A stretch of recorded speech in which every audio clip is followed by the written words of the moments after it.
normalizarse, se nos olvide, Así es. esperemos.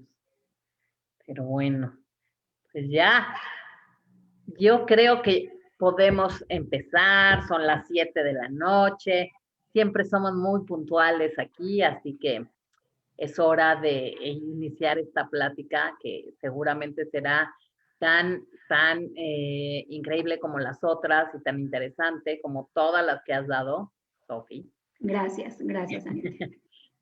Quiero recordarle a toda la gente que nos ve que la plática queda grabada en nuestras plataformas de YouTube y de Facebook de la Keile. Asimismo, las preguntas que tengan las pueden escribir para que al final las contestemos. Bueno, las conteste Sofi, no yo. Pero las pueden escribir en el chat o en preguntas y respuestas o en Facebook y también ahí las checaremos para que no queden dudas de nada de lo que nos tenga que decir Sofi hoy.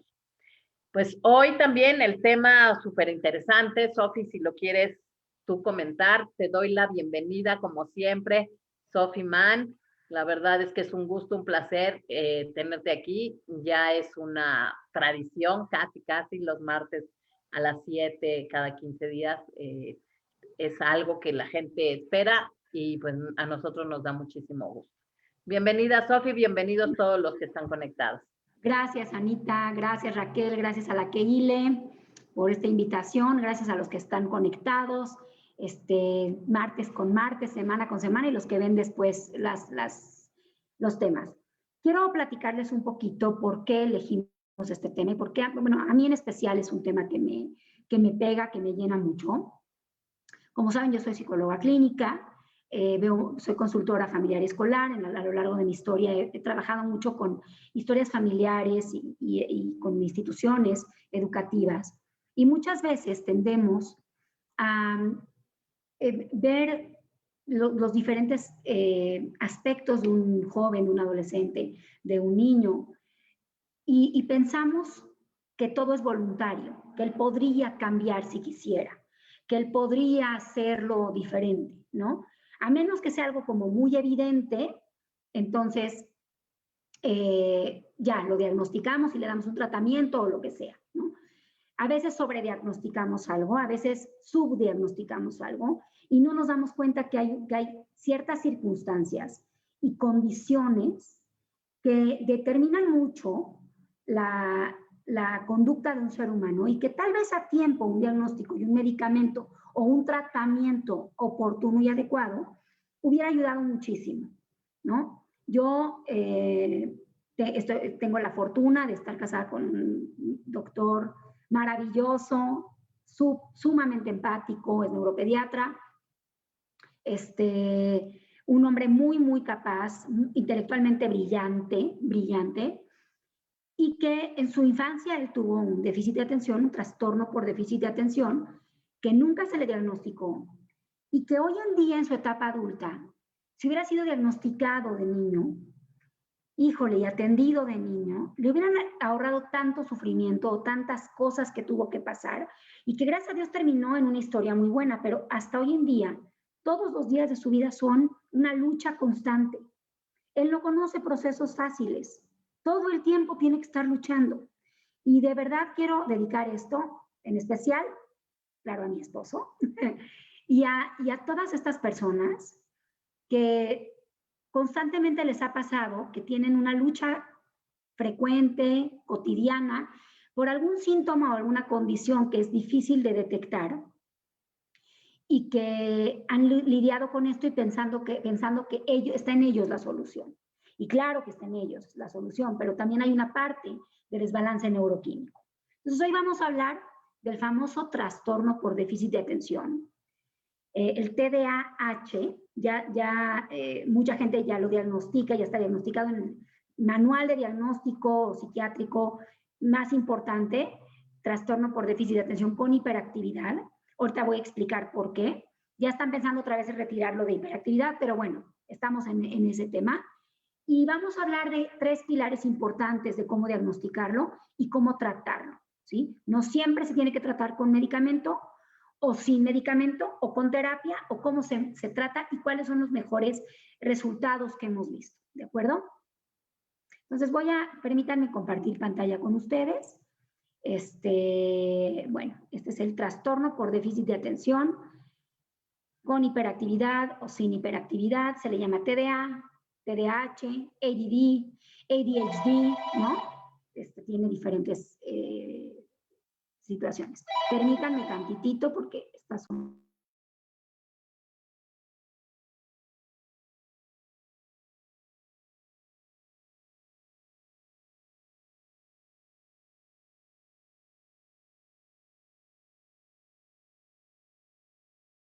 Discúlpenme, estoy sola en casa y bueno, a veces tenemos estas situaciones. Ok. Vamos a empezar entendiendo que el trastorno por déficit de atención es un patrón de conducta, es un patrón persistente, ¿sí? De inatención con hiperactividad, puede o no aparecer, y con impulsividad. Tiene 3 patas importantes, 3 patas fuertes, ¿sí? Para su diagnóstico. ¿Qué tenemos que tomar en cuenta? Debe presentarse antes de los 12 años de edad,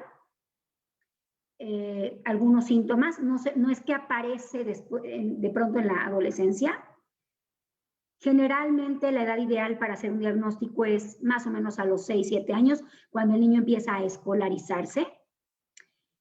Y debe presentarse al menos 2 o más ambientes de su vida afectados por estos síntomas, como es el ambiente escolar, el ambiente familiar, el ambiente de trabajo, el ambiente social, el ambiente de familia extendida, el ambiente de deporte, por ejemplo, en el equipo de deportes, ¿sí? Vamos a empezar a ver una disfunción del joven o niño que presenta este trastorno en varios aspectos de su vida, ¿ok? Cabe mencionar que este trastorno, todos podemos tener déficit en la atención en algún momento de nuestras vidas. Todos podemos estar distraídos, dispersos, inatentos, faltos de concentración por alguna circunstancia. Pero el trastorno por déficit de atención, como tal, es una condición neuroquímica. Hay un desbalance neuroquímico, ¿sí? Presentan inteligencia normal. Hay estudios que comprometen al cromosoma 5 y 9 con posibles índices de herencia, o sea, quiere decir que si papá o mamá o tío o abuelo o hermano tuvieron o presentaron este trastorno, lo más probable es que las generaciones que vienen presenten algunos síntomas de este trastorno o el trastorno como tal, ¿sí? ¿Qué pasa? Se ha visto que hay un error en la captación de glucosa de ciertas células en algunos estudios. El cerebro de la persona es funcional, pero trabaja de manera diferente, ¿sí? Capta la información y desarrolla la información de una forma diferente.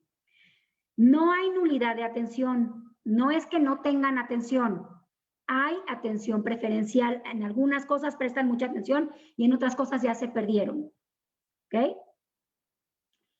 El trastorno por déficit de atención no se da por un problema emocional. Un problema emocional me puede generar un déficit de atención, que es temporal, que es esporádico, que puede parpadear pues, en la personalidad de la persona, pero no se da un trastorno por déficit de atención, ¿sí? No es un problema educativo, no se da porque a este niño le faltan límites o le falta estructura en su casa, no. ¿Puede haber niños inquietos? Y eso no es lo mismo que tener un trastorno por déficit de atención, es muy distinto, ¿ok? La inquietud no tiene que ver con ser diagnosticado con el trastorno por déficit de atención. Su prevalencia es del 3 al 13% de niños de primaria. Si lo ponemos en número, más o menos, en cada salón de la primaria va a tener 1 a 2 alumnos, ¿sí? Y si en ese grupo no lo hay, en el siguiente grupo hay 2 alumnos. Si en ese grupo no hay nadie, en el siguiente salón tal vez va a haber 2, ¿ok? Es muy común, se da mucho más en hombres, 3 a 4 niños por cada mujer, Eso es lo que se ha visto en los estudios. Se ha visto, esto es a nivel neurológico, ¿de acuerdo? ¿Qué manifestaciones clínicas vamos a tener? ¿Cómo sé que puede tener o no un trastorno por déficit de atención? Primero que nada se manifiesta en la niñez. Desde niños empiezan a tener estos rasgos, que ahorita voy a hablar de qué síntomas.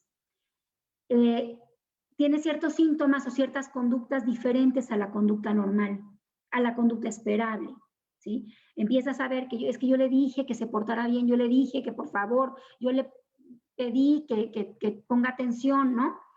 Y no pueden, prometen, te prometo, mamá, que ya me voy a portar bien, que voy a prestar atención, y no pueden. Hay una conducta que difiere de lo que prometen, de lo que pueden y de lo normal, de lo común. ¿Ok? Genera dificultades en la parte académica, por eso es muy común diagnosticarlo en la etapa de niñez, y es más, afecta mucho más la etapa de niñez porque pues el 80% de nuestra vida es una vida académica. Si no estamos en la escuela, estamos preparando una tarea o preparándonos para un examen o no, tenemos vida académica generalmente. También afecta la vida emocional, las relaciones interpersonales, las funciones cognitivas, ¿no? La capacidad de memoria, la capacidad de concentración, la capacidad de relacionar causa-efecto. O sea, tiene muchas áreas de dificultad. Reduce la eficiencia de las personas con un trastorno por déficit de atención son menos eficientes que los demás. No quiere decir que sean menos eficaces, sí hacen las cosas, pero a su ritmo, a su modo, a su tiempo, ellos con sus ritmos, ¿no?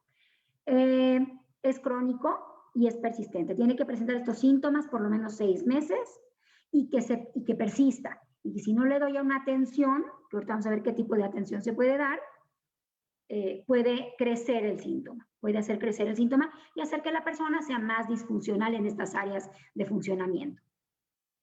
Como les decía, hay ciertos criterios diagnósticos para el trastorno por déficit de atención. Voy a enfocarme en 3 en especial. La inatención es la primera, es el primer punto para decir, por ahí podría yo decir que puede ser un trastorno por déficit de atención.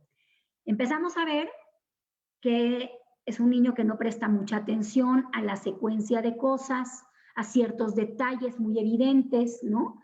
¿Te acuerdas de la blusa vino que traía Sofi? ¿Vino? ¿Cuál? ¿Cuál blusa, no? Cuando era la blusa así evidente, ¿no? Todos iban de negro y ella iba de rojo o de vino, ¿no?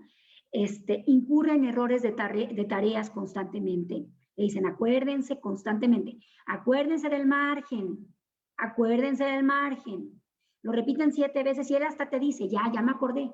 Y al momento de ejecutar la tarea, no lo hace. Es inatento, es desorganizado en sus tareas. Es una dificultad para mantener la atención. Ahorita con el Zoom, a estos niños les cuesta mucho trabajo estar muchas horas sentados ante una pantalla, con poco estímulo, porque son las mismas clases, las mismas herramientas, las mismas personas, ¿no? Sin un contacto 1 a 1, sin una ejecución, sin alguien que te dirija en la ejecución, es difícil, ¿no? No escucha cuando le hablan directamente, a veces tiene una atención selectiva, para algunas cosas es muy atento, para unas cosas está haciendo cosas pero está oyendo cosas, y para otras cosas le hablas directamente y le pides una consigna y no la atiende. O después de un tiempo que le hablas, ya se perdió, ¿no? No siguen instrucciones y sobre todo no finalizan tareas. Son personas que tienen muchas ideas y les cuesta trabajo concretizar, administrar su tiempo, planear mucho, les cuesta mucho trabajo, ¿sí? Están desordenados, desorganizados. Vas a su cuarto y ves desorden. Vas a su escritorio y ves desorden. Saben ellos dónde están sus cosas, pero generalmente son desorganizados. Dejan un calcetín en el cajón del escritorio y la goma la metieron sin querer en el cajón de los calcetines. Y aquí hicieron un apunte de matemáticas, sus apuntes son rebuscados, les cuesta trabajo concentrarse en temas de razonamiento verbal sobre todo, ¿ok? Tienen mucha dificultad para organizar tareas, ¿sí? Yo le pido una serie de cosas, hace media de esta y luego media de esta y luego no empieza y termina, no concretiza, no finaliza, ¿sí? Evita realizar tareas con esfuerzos mentales sostenidos, nada que requiera de una lectura de comprensión, de una concentración importante, de mucho tiempo. Pueden ser muy buenos en matemáticas, ¿eh? Pueden ser muy buenos en matemáticas. Estos niños, bueno, digo niños porque es la etapa de diagnóstico, pero pueden ser adultos, ¿no? No se cura, no se cura, es una condición que no se cura. Se aprende a vivir con ella. No es una enfermedad, no se adquiere, no se contagia. Es una condición, ¿sí? Y no se cura.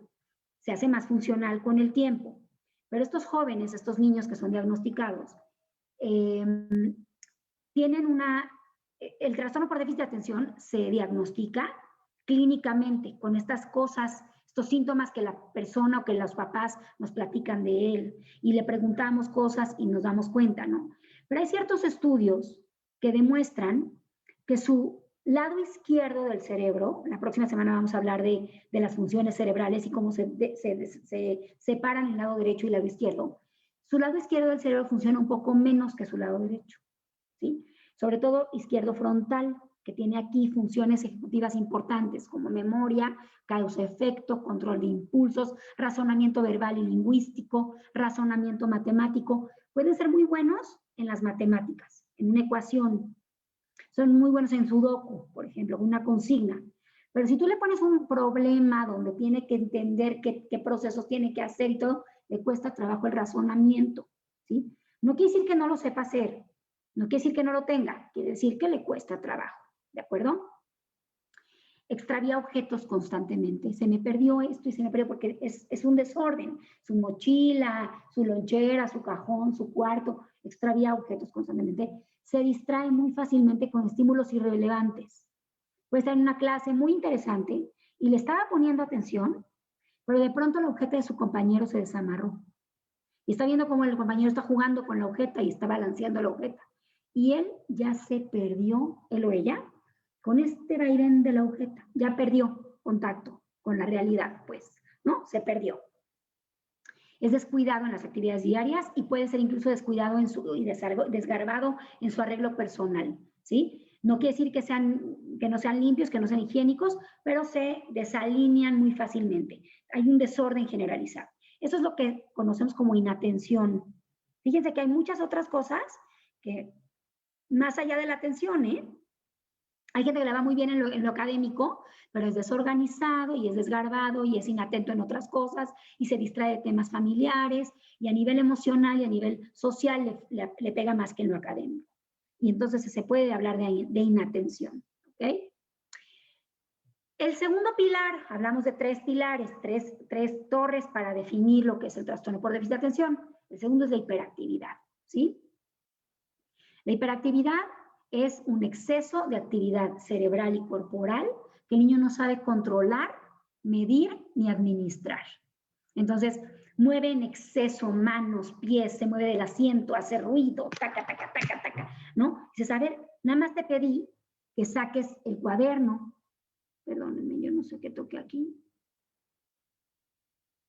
Ay, Dios mío. Ay, perdónenme. Es que algo toqué en mi computadora y no veía yo nada, ¿no?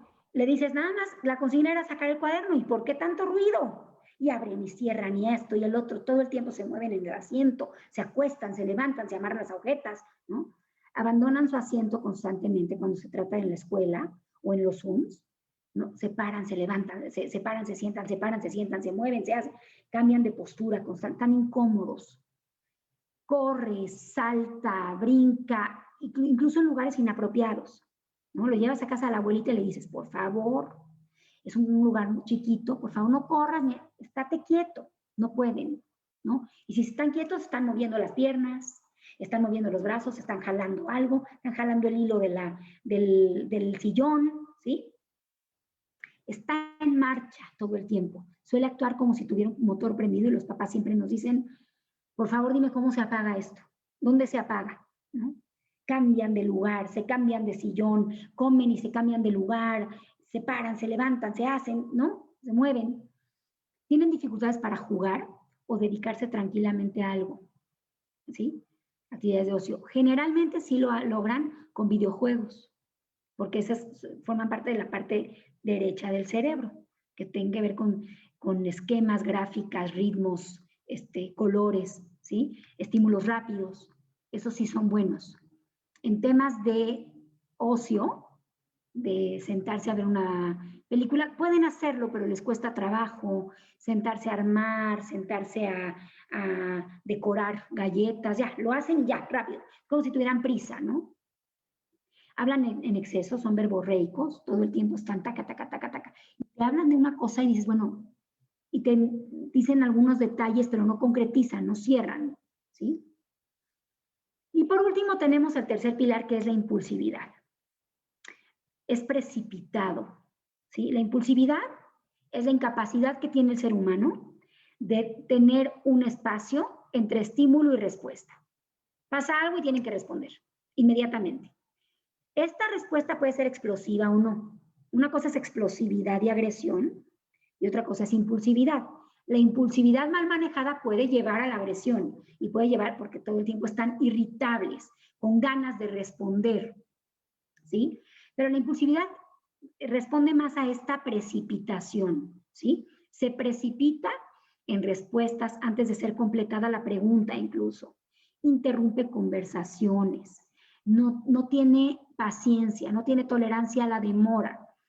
Si tiene algo que decirte, no respeta ritmos ni turnos. Si estás ocupada, no respeta eso, está todo el tiempo. Pero sí voy a poder, nada más dime si voy a poder, nada más dime si sí puedo. Ahorita lo vemos, no, pero dime ahorita, dime si voy a poder, y si le digo sí, no, ya es como una promesa para él. Tú me dijiste que sí, tú me dijiste, y yo, no podemos planear con estos niños porque ellos lo toman como si fuera ya un hecho que tú le dijiste que sí. Esa es la parte de impulsividad. Tiene dificultades para guardar su turno. Aquí vemos, por ejemplo, en la foto, este niño que no respeta espacios ni turnos. Le dices, por ejemplo, estate acá, se asoma y ve y toca y hace, ¿sí?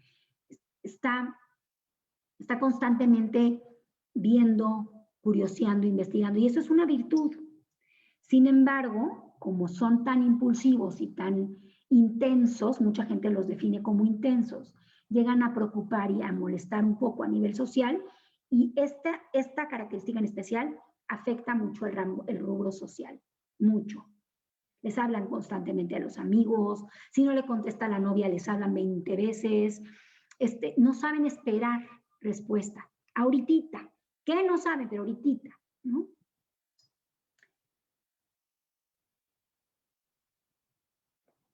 ¿Qué tratamiento podemos dar al déficit de atención? Mucha gente me dice, es que yo ya he hecho de todo. Ya he pasado por miles de psicólogos. He pasado por miles de terapeutas, por miles de cosas. No, nada me funciona. Yo no soy de las personas que trata de ser fatalista, ni de generar un panorama negativo. A veces peco demasiado de optimista, porque no todo se puede rescatar, pero sí me gusta pensar que sí hay una luz al final del camino, y más para gente que nace con esta condición. Qué difícil y qué triste sería, pues, no tener una luz al final del camino, ¿no? Entonces, ¿cuál es el tratamiento que se da a estos temas? El tratamiento tiene que estar enfocado en reducir la hiperactividad, la inatención, la impulsividad o agresividad que tengan, ¿sí? O alguna de esas tres, que afecte sus áreas de funcionamiento. Y para eso necesitamos muchas disciplinas, muchos caminos. Si a veces hago una cosa, nada más, no funciona. Y voy a explicarles un poquito por qué. Es como si yo tuviera una mesa y necesito un soporte. Las mesas, si tienen un soporte, se sostienen bien, pero las orillas quedan frágiles. Una pata es mejor que ninguna pata, claro que sí, ¿sí? Pero necesitamos empezar con algo, ¿no? Una pata le da soporte al centro tal vez, pero las orillas quedan frágiles, ¿no? Si tengo dos patas de la mesa, también doy más soporte cada vez, pero hay un área de la mesa que voy a dejar frágil. Se trata de tener 3 patas de una mesa. No 4, 3. Con 3 nos la libramos. A veces se requieren 4, ahorita voy a explicar por qué. Pero generalmente son principalmente 3 patas. Por eso hablamos de un tratamiento multidisciplinario. Entre más abarque yo la mesa y entre más soporte le dé a la mesa va a funcionar para lo que es. Si yo soporto la mesa con una sola pata y pongo algo aquí muy pesado aquí en la orilla, la mesa no va a soportar. Y la vida nos sorprende. Ya hemos dicho muchas veces que la vida nos sorprende muchas veces. No es lo que queremos, a veces es lo que podemos o lo que tenemos, ¿no? Entonces, entre más patas tenga la mesa, mejor. La primera pata, en muchas ocasiones es la primera, en muchas ocasiones no, ¿eh? Es el neurofármaco. Si pensamos que esta es una deficiencia en la neuroquímica, hay algo del cerebro que no está funcionando, por más que el niño intente, por más que la familia quiera, por más que le echemos ganas, por más que queramos y prometamos y digamos, si su desbalance es neuroquímico, pues le faltan ciertas sustancias para funcionar de una forma adecuada. ¿Sí? ¿Que no nos gusta medicar? No, a nadie nos gusta medicar. ¿Que quisiéramos irnos con algo más natural? ¿Y quién dice que lo natural no va a generar dependencia y tolerancia? ¿No? Mucha gente piensa que el neurofármaco genera una adicción. Ahorita voy a entrar al tema, ¿ok? Yo no soy neurólogo, vivo con un neurólogo y veo muchos pacientes con esta condición. ¿En qué he visto que ayuda? Los neurofármacos controlan y reducen los síntomas. Definitivamente hacen un 50% o 60% del tema, ¿sí? La elección de qué medicamento requiere de la edad del niño, de qué duración tiene el trastorno y qué severidad de síntomas tiene, ¿de acuerdo? ¿Qué tan severos son sus síntomas? Ahora, si es un niño que solamente tiene específicamente inatención, más que impulsividad y hiperactividad, se le va a tratar médicamente en ese síntoma. No hay medicamentos que curan el trastorno por déficit de atención, como les dije. No es una gripe que me contagié y me sano de ella. No es una bacteria que adquirí con antibiótico la quito. No. Es una condición. Entonces, los fármacos van dirigidos a controlar y reducir los síntomas, no el trastorno como tal, ¿sí? Para que un fármaco funcione, tiene que pasar por lo menos 2 a 3 meses iniciales para ver si es la dosis adecuada del niño. Acuérdense que en medicina y psicología, pues cada cabeza es un mundo y caminamos a veces a ciegas. No hay un manual que te diga, estas características de niño requieren de tanta dosis, porque tal vez a él le funcionan, pero a esta otra persona no. Entonces, es un ensayo-error hasta que se logre una buena dosis. Generalmente un neurólogo o un psiquiatra, que son los encargados de ver estos trastornos y de medicarlos, nadie más. Un médico o un psiquiatra. Un neurólogo, pediatra, perdón, un neuropediatra o un psiquiatra o un neurólogo psiquiatra, si es en el caso de un adulto, ¿no? Pero generalmente él va a mandar la receta, va a prescribir un medicamento y va a citar al paciente al mes, ¿no? Para ver, me da risa porque luego dicen, ya sabes que a ellos les encanta sacarte lana, ¿no? O sea, no, porque necesito ver cómo te funciona el medicamento, ¿no? Sí cobran la sesión porque pues, ellos viven de eso y te cobran su conocimiento, pero bueno, no estamos en este tema. El caso es que tenemos que ir viendo cómo funciona el medicamento en tu cuerpo, en tu cerebro, en tu dinámica y con tus síntomas. Y después te va a empezar a espaciar las sesiones a cada 6 meses y todo para darle un continuo, ¿no? ¿Qué va a hacer el medicamento? Controlar los síntomas. Y en muchas ocasiones va a empezar a cambiar la neuroquímica del cerebro. Va a enseñarle al niño, lo que va a hacer el medicamento es dar este espacio para que entre aquí la terapia y las correcciones de conducta y que el niño pueda empezar a corregir su conducta sin el neurofármaco. para que un neurofármaco pueda funcionar bien, estamos hablando de 1 año, a 2, a 3 o a veces de por vida. ¿Ok? Pero estamos pensando en algo que le falta al joven. No es que lo quiera dejar dependiente de algo. La verdad es que el área de psiquiatría y neurología pediátrica, bueno, neurología, ha crecido mucho. La medicina ha avanzado mucho. Y verdaderamente hoy los medicamentos tienen muy pocos efectos adversos o efectos secundarios. Y a veces los presenta la persona y luego se adaptan a ellos. Lo que sí he visto es que los niños que no fueron medicados a su tiempo y requerían de un medicamento, sí tienen mucho más probabilidades y riesgo de caer en una adicción que aquellos que fueron medicados. Es al revés. La gente piensa, es que no quiero que se vuelva adicto.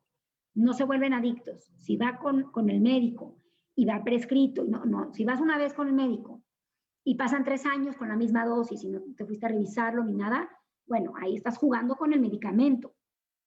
Si le das el medicamento a veces, pero a veces no, pero ahí estás jugando con la dosis, ¿sí? ¿Cuándo medicar? Cuando los síntomas son suficientemente importantes para afectar el funcionamiento del joven, del niño, del adulto, ¿sí? Cuando es un TDAH leve, un TDA leve, y medicamos, puede estar sobremedicado. Cuando el niño es funcional o el joven es funcional, pero medicamos porque nos gustó la onda, podemos estar sobremedicándolo, ¿sí? Pero cuando es un TDA acentuado, sin un tratamiento médico, estamos perdiendo el tiempo. Estamos perdiendo tiempo que es oro, ¿sí? Y en este caso sí genera consecuencias en la conducta académica, porque se va volviendo cada vez una bola de nieve y hay lagunas de conocimiento importantes. No aprendió a sumar y a restar, ¿cómo va a aprender a sumar y a multiplicar y a dividir, no? O no aprendió sujeto y predicado, ¿cómo va a aprender a reconocer en un texto o a tener una lectura de comprensión?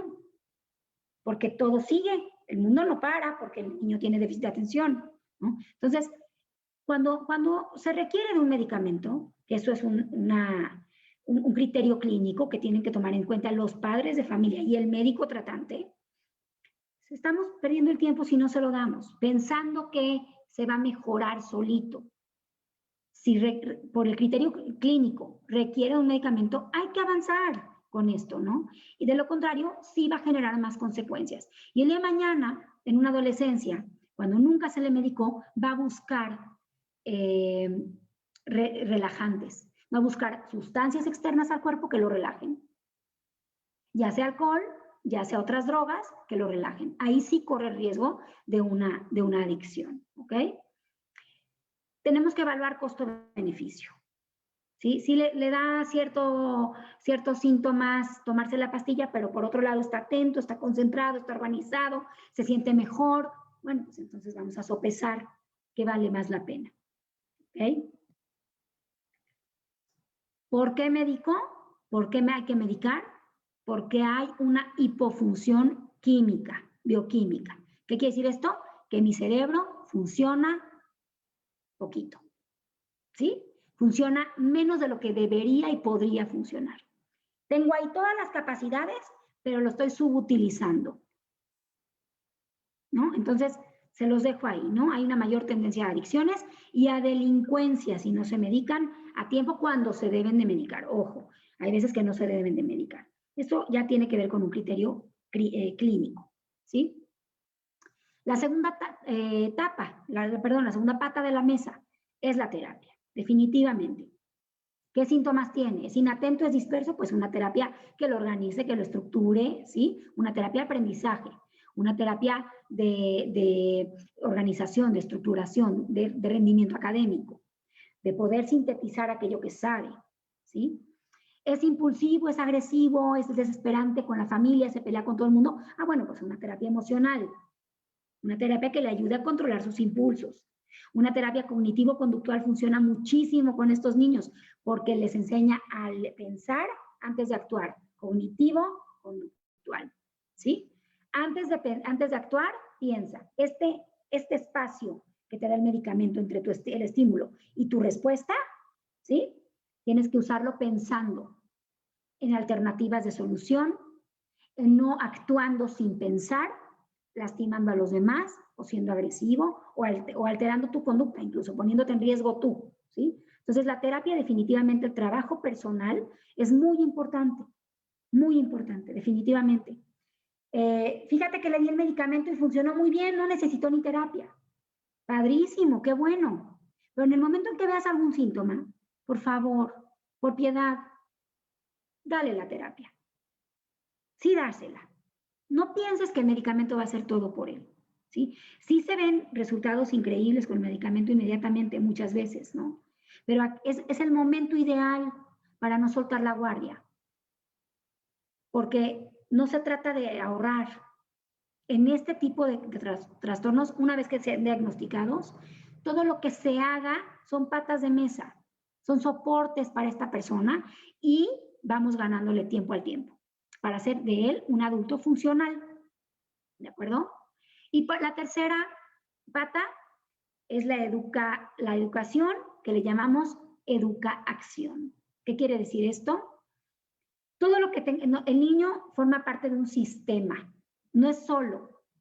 Tiene un sistema social, un sistema escolar, un sistema familiar. Él depende de ciertos adultos que muchas veces son los que generan la guía para su conducta, la orientación, qué voy a hacer, cómo va a ser, el orden y la estructura en casa, ciertos horarios. Por eso es niño. Niño implica que alguien cuide de ti, ¿sí? Ser un niño dependiente, un joven, un adolescente, con tus padres, con tus maestros, implica que ellos son los adultos responsables. Por eso eres menor de edad, ¿no? Entonces hay que hacernos responsables de ellos. Por eso es importante esta tercera pata. Ya avanzamos con el neurofármaco, ya dimos espacio. Ya el niño está controlándose. Ahora, como adultos, ¿cómo puedo ayudar? ¿Qué puedo hacer? ¿Cómo puedo dar educación a este niño? Límites, disciplina. ¿Cómo le puedo dar consecuencias? ¿No? Si es que las requiere, positivas o negativas, ¿no? Y no se trata de llegar y tomar una asesoría familiar o tomar algún curso familiar, sino lo llevo a la acción. Por eso le llamamos educa-acción. Educación. De nada sirve que sepas, es igual de culpable o de responsable, no me gusta culpabilizar a nadie, es igual de responsable el ignorante, el que no sabe cómo hacerlo, que aquel que sabe y no hace nada para cambiar, porque ya lo sabe, ¿sí? La información da poder, pero también te da una gran responsabilidad y tienes que hacerte cargo de eso, y más como adulto. Pues bueno, esta es en general la plática que yo tenía preparada para ustedes. Esto es lo que es el trastorno por déficit de atención. Seguramente hay muchas preguntas, hay muchas sugerencias, hay muchos comentarios. Si no los hay, doy un poquito más de algo que quisiera ahondar en la parte de educación. Pero bueno, me gustaría escucharlos a ustedes, hacer de esto un poquito más dinámico. Gracias, Sofía. Mira, la verdad es que qué interesante, o sea, me encantaron sobre todo los ejemplos de las patas. O sea, muy, muy interesante ese aspecto. Nada más dime una cosa, o sea, no hay preguntas aquí, pero mientras yo pregunto cosas. Sí, tú preguntas. Dime, esto no es algo que, o sea, bueno, puede ser hereditario, como dices, pero es algo que se curará en algún momento, o sea, aunque tomes los fármacos, tomes las terapias, o sea, sí, sí hay una mejoría, pero Sí, hay una sanación total. Mira, hay un muy buen funcionamiento. Sanación total, no necesariamente, porque es como su logo, ¿me entiendes? Es su clave psicológica. Así funciona. Entonces, cada vez que enfrentan una situación de estrés o mucha tensión o mucha presión en el trabajo, sobre todo en temas de presión laboral o escolar, pues va a salir esta desorganización, porque así piensan, así aprenden, ¿sí? Tienen muchas características muy positivas. Yo siempre les digo a mis pacientes con trastorno por déficit de atención que ellos tienen una atención tridimensional, que aprenden a ver las cosas desde otra perspectiva, ¿no? Generalmente las personas que tenemos cierto razonamiento verbal o matemático nos tropicalizamos mucho a las escuelas. El niño con déficit de atención, en esta pérdida y en esta, ¿no? Se gana muchas cosas y se da cuenta de otras cosas que nosotros no nos damos cuenta. Tienen una atención más tridimensional. En alguna ocasión, mi hijo mayor, pues tiene un tema de inatención. Muchas veces no tiene un trastorno por déficit de atención como tal, pero sí tiene un tema de inatención. Y de chico era mucho más evidente. Sí, una vez íbamos caminando en el centro comercial y él se paraba cada rato y se me perdía y yo lo tenía que jalar y se paraba y tocaba los aparadores y las escaleras. Y yo decía, bueno, ¿qué no puedes caminar derecho? A cada rato tienes que parar. Me dijo, ma, es que tú caminas en línea recta y yo camino en círculos. Así camina él, ¿no? A veces pensamos que esta es la mejor forma de ir, pero él adquiría la misma información de una forma diferente. Su cerebro funciona diferente. Entonces, claro que son muy funcionales, de hecho, mucho más que algunos otros que no tienen el déficit de atención o el trastorno por déficit de atención, pero de que se cura por completo, una curación total, no la hay. Es una condición, es como la diabetes. Ok.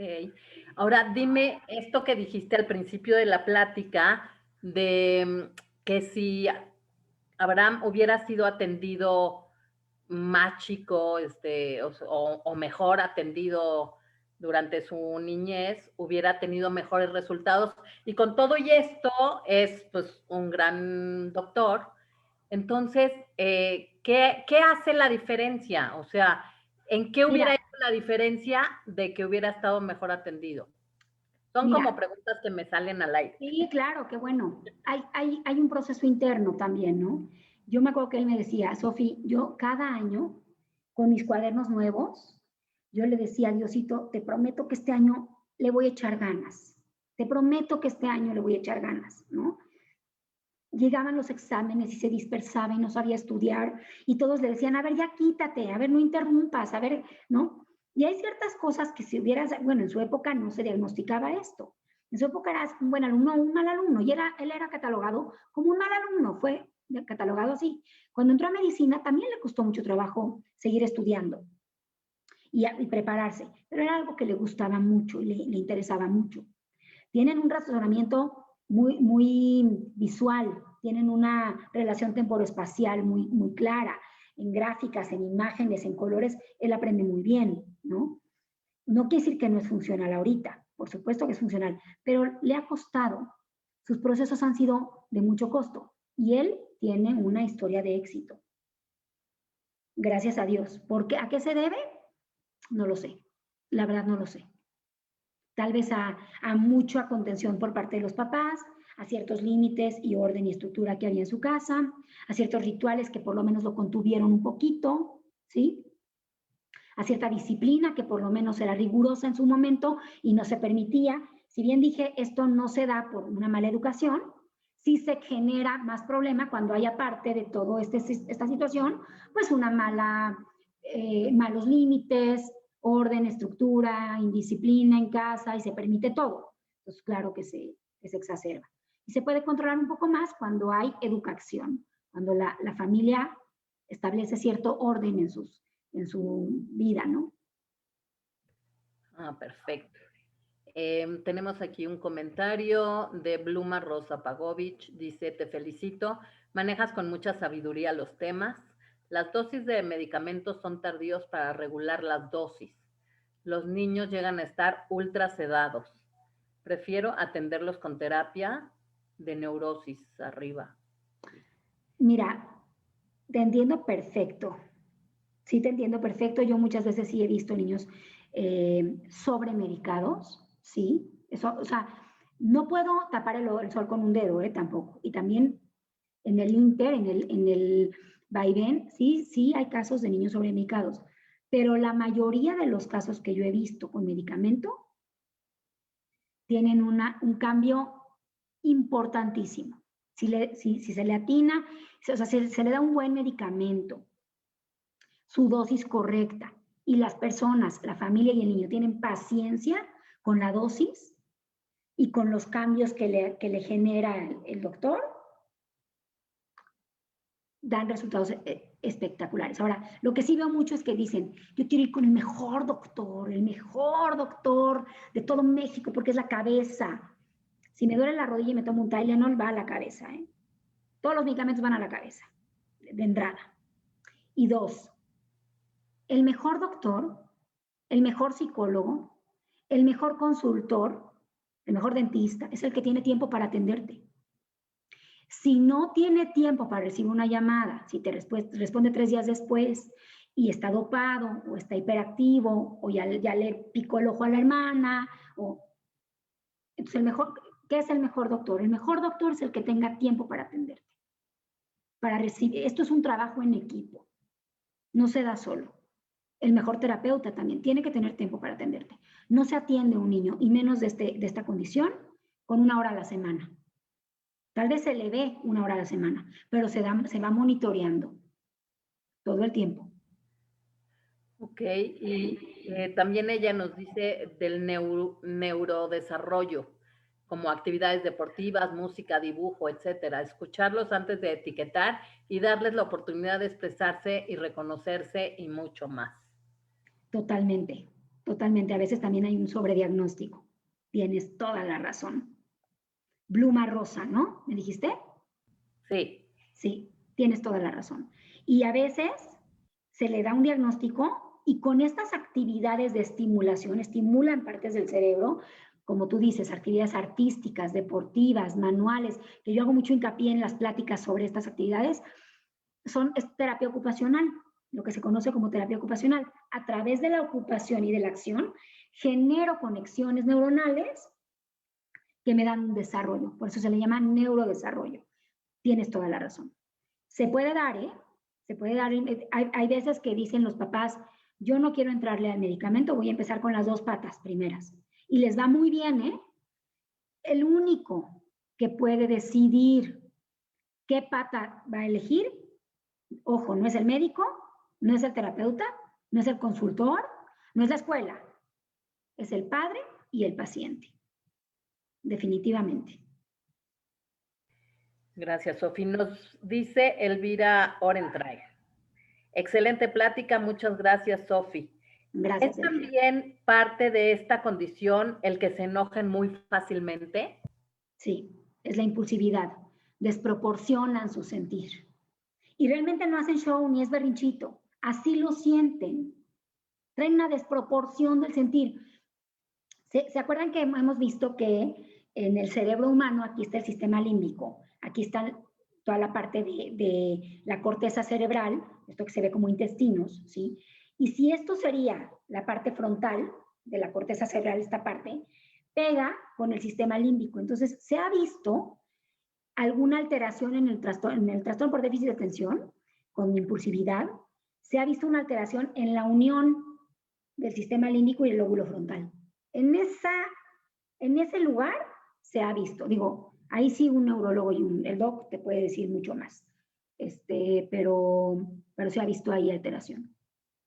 El trastorno por déficit de atención no se diagnostica con estudios de gabinete, ni con electroencefalograma, no, pero nos ayuda a detectar dónde está alguna falla, pero es completamente clínico. ¿Quién lo diagnostica? Puede ser una psicóloga en neurodesarrollo, una psicóloga o psicólogo, o sea, que haga una batería, una evaluación. Un psicólogo clínico no lo diagnostica, ¿no? Yo puedo saber muchísimo de eso, pero para un diagnóstico requieren de ir con un psicólogo especialista en el tema, o sea, que les haga ciertas pruebas de rendimiento y psicopedagógicas, o un neurólogo o un psicólogo infantil, un psiquiatra infantil, perdón.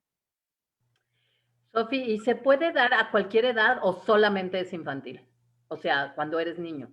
Generalmente se da los primeros síntomas cuando eres niño, pero muchas veces se dan en los niños tienen estos síntomas y se tapó. O vivían en una familia en donde los síntomas se hacían fáciles.